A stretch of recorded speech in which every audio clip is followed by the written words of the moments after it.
Muy buenas noches, televidentes del canal TRO, y bienvenidos a un nuevo capítulo de Salud en Casa. Recuerde que estaremos de lunes a viernes a partir de las 6 p.m. en compañía de expertos en el tema y así juntos resolver cada una de sus inquietudes en cuanto a las enfermedades que más nos aquejan. En el capítulo de hoy hablaremos de cáncer gástrico, la cual es una enfermedad que consume alrededor de 1 millón de muertes a nivel mundial al año. Se caracteriza por un crecimiento anómalo de células en la parte no solamente del estómago. Este crecimiento anómalo también puede invadir el esófago y el intestino delgado. Veamos la siguiente nota para ver más sobre el tema.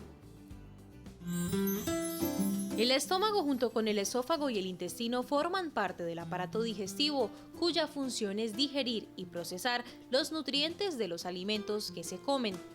La pared del estómago está compuesta por 3 capas de tejido y el cáncer de estómago se origina en la primera capa, la capa mucosa, que es la más interna.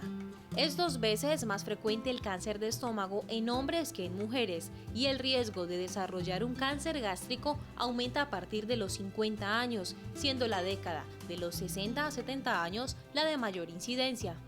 También se le atribuye una tendencia o relación familiar. La incidencia es 2 o 3 veces mayor en aquellas personas con familiares diagnosticados de cáncer gástrico. Debido a que los síntomas a menudo no aparecen hasta que la enfermedad está avanzada, aproximadamente solo 1 de cada 5 cánceres de estómago se diagnostican en una etapa inicial antes de que se hayan propagado a otras áreas del cuerpo. El cáncer de estómago se trata fundamentalmente con cirugía, quimioterapia y radioterapia, pero la opción del tratamiento dependerá sobre todo del estado de salud de la persona y del estado en que se encuentra el tumor.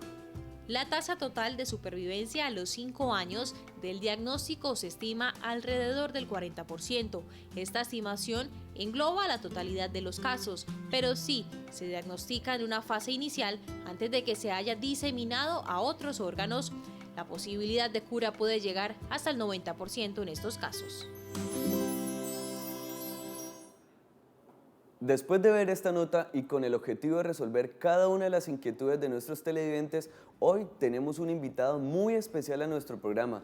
Él es el doctor Ender Hernández, cirujano gastrointestinal. Doctor, muchísimas gracias por acompañarnos en el capítulo de hoy.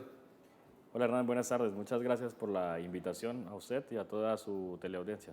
Ok, doctor, para darle inicio a nuestro tema, vamos a dejarle muy claro a nuestros televidentes qué es el cáncer gástrico. Bueno, el cáncer gástrico es un crecimiento anormal de las células que cubren el estómago. Generalmente es adenocarcinoma. El estómago tiene 4 capas. Generalmente en el 95% es un crecimiento anormal de las células que se encuentran en la mucosa gástrica. Ok, doctor, ¿cómo se produce el cáncer gástrico? Bueno, hay varias causas, hay varios factores de riesgo mejor para desarrollar cáncer gástrico. Infortunadamente no tenemos un método claro para hacer detección temprana del cáncer gástrico, pero existen factores de riesgo que son modificables y no modificables donde podemos actuar para evitar el diagnóstico, como dijeron en la introducción, tan tardío del cáncer gástrico. Doctor, ya que hablábamos acerca de los factores de riesgo, ¿podríamos dejarle claro a nuestros televidentes cuáles son estos factores? Sí, claro, hay factores de riesgo que son modificables y no modificables, que van intrínsecos con la enfermedad. Es decir, por ejemplo, los modificables están las dietas. Tener una dieta rica en fibra y rica en vegetales y frutas ha demostrado que disminuye la incidencia de cáncer gástrico, a diferencia de lo que sucedía anteriormente, sobre todo en los países nórdicos, donde se consumía alimentación con conservantes y las carnes ahumadas son factores de riesgo para desarrollar cáncer gástrico. ¿Por qué? Porque producen productos que son nitritos y nitratos que, aunado a la acción de la bacteria Helicobacter pylori, favorecen la alteración celular y aparición del cáncer gástrico. Eso es un factor de riesgo que es modificable. Otro factor de riesgo que es modificable es el cigarrillo. Los pacientes que fuman tienen 2 veces más factor de riesgo para desarrollar cáncer gástrico. Dentro de los factores de riesgo que no son modificables son la edad, que son a los mayores de 50 años generalmente. El sexo es más frecuente en hombres que en mujeres, en una terminación de 2:1. Y el grupo sanguíneo, por ejemplo, A, tiene un factor de riesgo más alto que el resto de la población. ser familiar de primer grado, es decir, hermano, hijo, de un paciente que haya tenido cáncer gástrico es un factor de riesgo que pues no se puede modificar. Todo esto sumado puede identificar la población que tiene mayor riesgo para desarrollar cáncer gástrico. Doctor, después de diagnosticado el cáncer gástrico, en promedio, ¿cuántos años o cuánto es la probabilidad o la estadística de vida de un paciente? Nosotros en oncología hablamos de control de la enfermedad, no de curación de la enfermedad hasta después de 5 años. En Japón, por ejemplo, el cáncer gástrico se detecta en estadios tempranos, es decir, que la sobrevida a 5 años, el 95% de esos pacientes están vivos. Nosotros en Colombia y nuestra experiencia en el Hospital Universitario Ramos Mejía de Cúcuta es que el 95% los detectamos en estadios avanzados.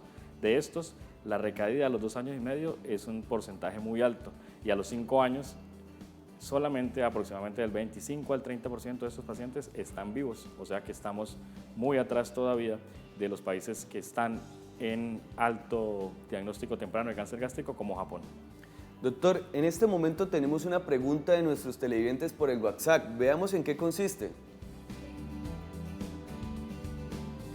Doctor, después del tratamiento, ¿hay límites en las actividades de un paciente con cáncer gástrico?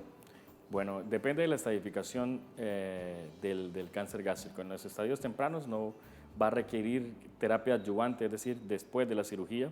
Esto es quimioterapia y o radioterapia. Entonces no tendría ninguna limitación en la actividad física y de actividad diaria. Dentro de las limitaciones pues están las secuelas o los efectos adversos de los medicamentos que se utilicen. Sin embargo, limitaciones físicas como tal no van a tener después de la cirugía. Generalmente ahora estamos haciendo cirugía para el cáncer gástrico temprano y avanzado por laparoscopia, que significa hacer las gastrectomías por incisiones muy pequeñas que nos llevan a la recuperación del paciente al 7º día. En nuestro equipo de trabajo, Hernán, le cuento, lo operamos y al 7º día están en su casa pues llevando más o menos una buena calidad de vida y haciendo las actividades necesarias que hacían antes de ser operados. Esto es muy importante, Doc, y hay que recalcar el cuidado posoperatorio, ¿cierto? Como bien es sabido, tenemos la experiencia de que después de su procedimiento, pues tenemos el placer de trabajar en conjunto, ¿cierto? En la unidad de cuidados intensivos cuando llega el paciente después de este procedimiento. Bueno, televidentes, les recordamos que pueden seguirnos a través de las redes sociales, por medio del WhatsApp, del teléfono fijo. Estamos aquí para resolver cada una de sus inquietudes. No olviden hacernos cualquier clase de preguntas. Vamos a una breve pausa comerciales y ya regresamos nuevamente con más de Salud en Casa por el Canal TRO.